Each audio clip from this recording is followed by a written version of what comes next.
I have the great honor to invite our last speaker in this session, and that is Masami Charlotte Lavault. Welcome.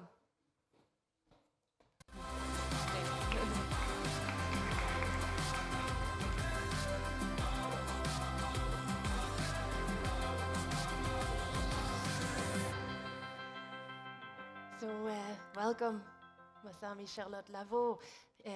She is the founder of an organic flower farm here in Paris, Plein. But I think most importantly is the story of her life, which is a story of very inspiring change. And we're going to try to capture some of that in this moment that we have together. Maybe you can start by telling us a bit about you and about your journey. Yes. Do you hear me? Yeah? So hello, everybody, and thank you, Chantal, for introducing me. So my name is Masami Charlotte Lavault. So I am French and Japanese. I was born in Paris, and I've lived all my life in larger cities like Paris, London, Vienna in Austria. And I was really super far from farming when I was born, and I had no family links to farming or even just the rural world. I was always in cities and no connection to this at all. And I studied and started to work as an industrial designer, which I hated because I was spending my life away behind the computer screen. I was sitting all day. I was sad, probably depressed, and very angry at what actually the greater society is expecting from young people. A successful life is a life in an office, more or less, which is actually not true. And so very, very suddenly, after suffering in London,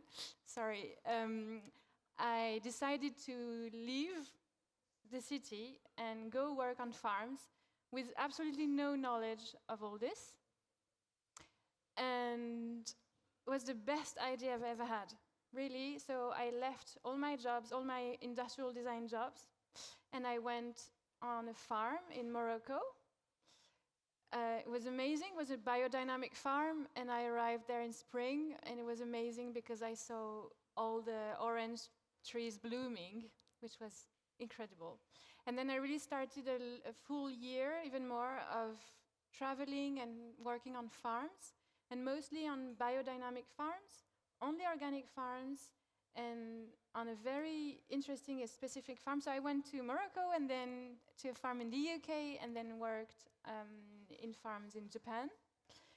And that farm in Japan was very transformative for me because we were producing vegetables and tropical fruits, but also raising microorganisms as cattle. And so I learned there how to use the power of microorganisms for farming. And also on biodynamic farms, I don't know if you're very familiar with biodynamics, but it's a very European way, very local way, to harness also the power of fermented solutions, fermented plant matter, actually, and to use the bounty of microorganisms that appear in those fermented solutions for the soil. So without knowing, I actually got the greatest education ever on farming with microorganisms just by spending time on those farms. And so I decided to go back to the city because it's where I was born and it's where I know how to live. To go back to the city, find land, and create my own farm. And I was super convinced that it would be easy and that Paris would be the best place for it.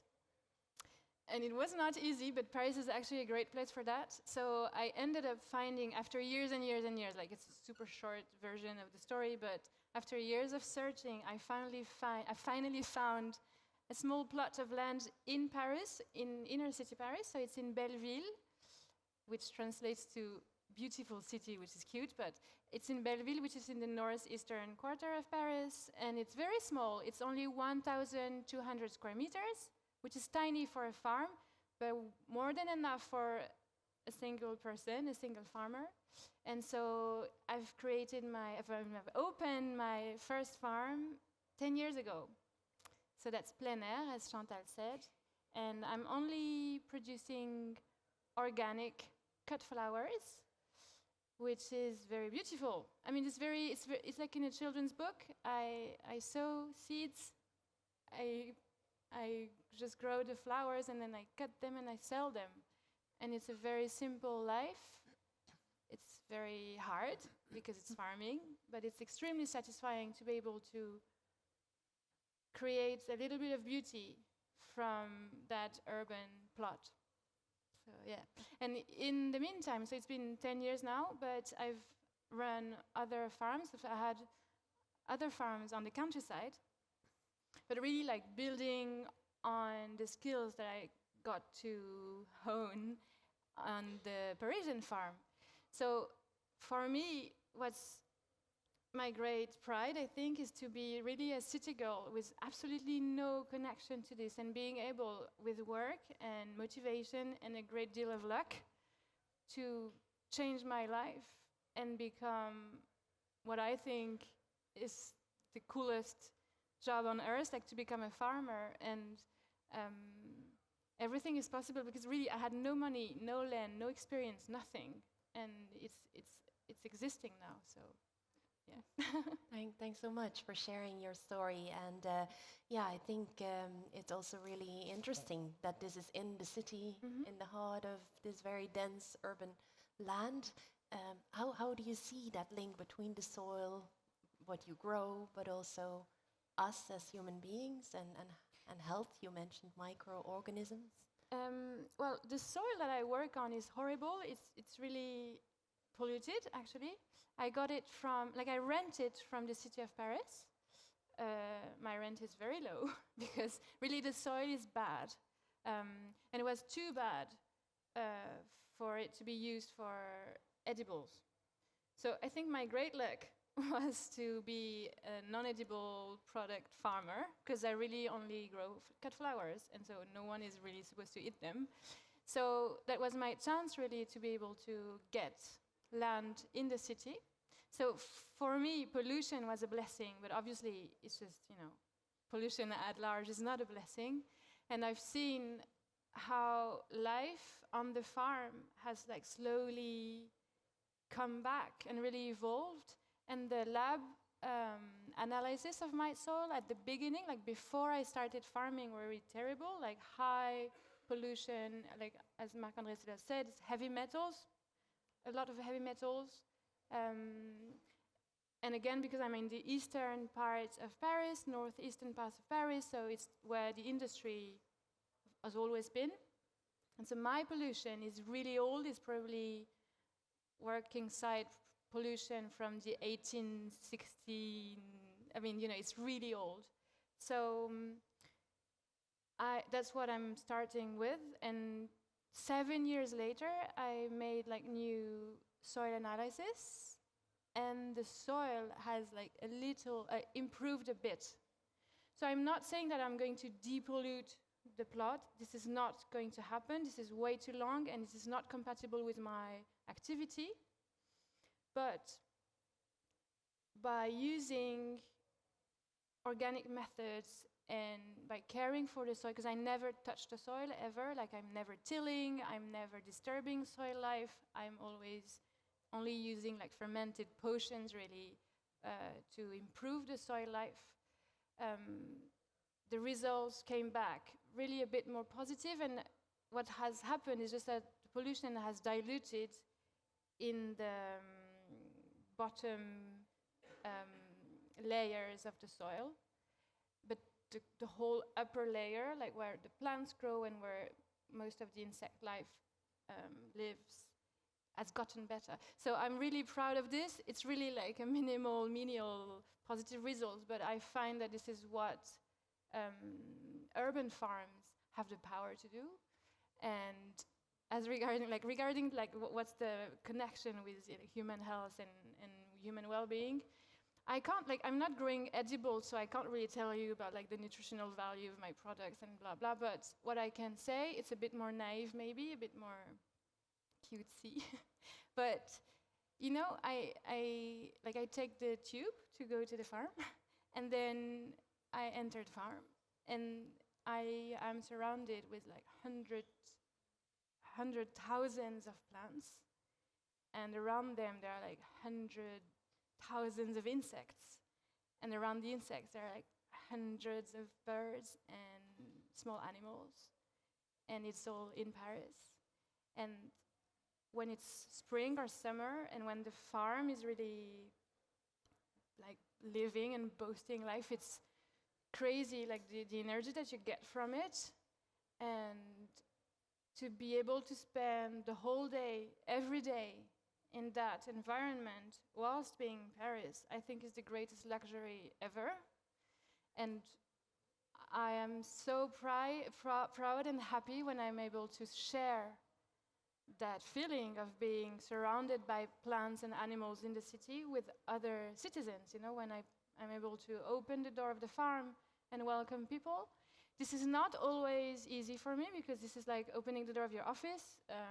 Sometimes it's very disturbing, you can't work. So it's the same with the door of my farm. It's very difficult for me to open it to the wider public at all times, because I need to work. But what's been really transformative for me is that the city of Paris has funded a way for me to open to the public for free, and without me losing time and money, you know. And so that's really important for cities, and if there are any city planners here, that if you want to foster that farming activity in cities, you also need to foster a way for farmers to live.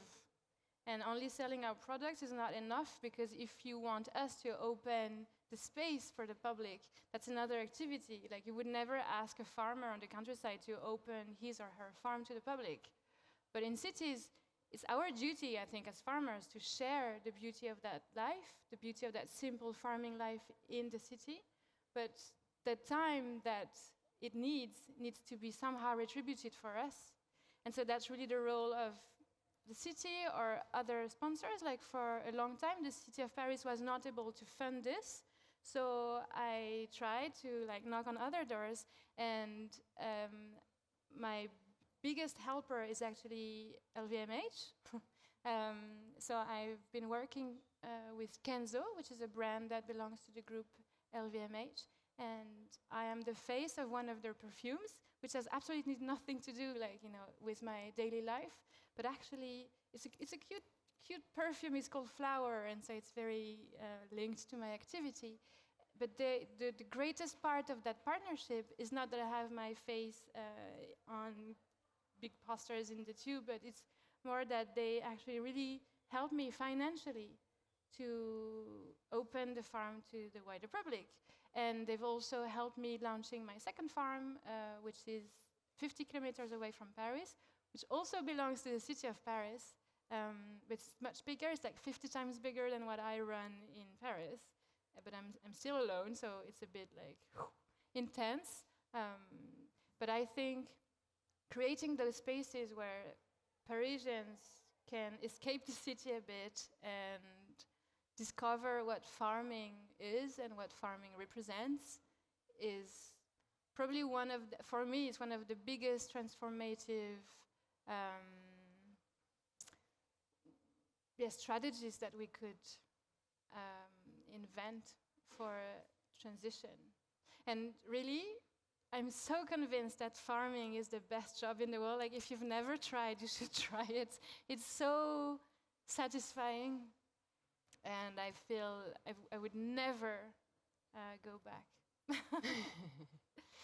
Yeah, it's really wonderful indeed to have you here, because you are on the farm, as you say, every day, and living that life, being close to the plants and nature.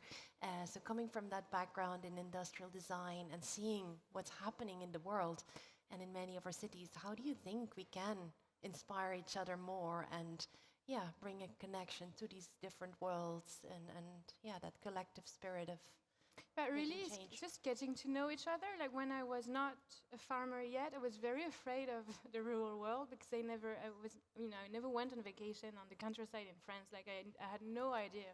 I was really a city kid, and I was super afraid of it. Like I didn't know any plants, and I thought the people were scary as well. Like it was very stupid actually, but it's probably like somehow the way that a lot of people feel like they don't know the world, the natural world, and they're a bit afraid of it.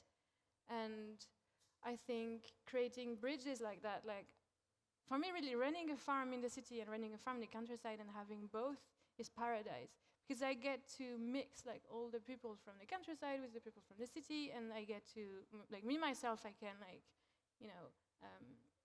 change lifestyle instantly, which is nice. But I think communicating and getting to know this world is great, and a lot of it happens, like Adrian said, through social media. I don't really like Instagram, but it's been actually very helpful for people just to get to know the farm and getting to know, just knowing that it exists in Paris. And what's very moving for me is that a lot of people who've discovered the farm on Instagram have ended up like going to a sale at the farm or a visit at the farm, and slowly they've started changing their own life. And I get like several dozens actually of people who've written me and told me, hey, after I saw your farm, I decided to change jobs and I run a farm now. And so it's really, and it's just within 10 years. So I would never have believed when I started that it would inspire other people, but it actually did, and I find it really, I don't know, it makes me full of hope. So yeah, and so if ever you're interested in farming, really, like you should go to farms and have a look at it for yourself. Thanks so much, Masami, Charlotte. I think you have inspired many of us today, and I hope you'll stay a little bit longer at ChangeNOW before you go back to the farm, so that maybe go back to the farm quickly that maybe others can talk to you a bit more. But thank you so much for sharing your story. Thank you. It's been a great pleasure. Thank you. Thank you, Chantal. So you can stay, I think. With this, we're closing the session, actually. And I would really like to thank you and all the speakers who made their great contributions, and to all of you for your attention, for being there. Have a great day.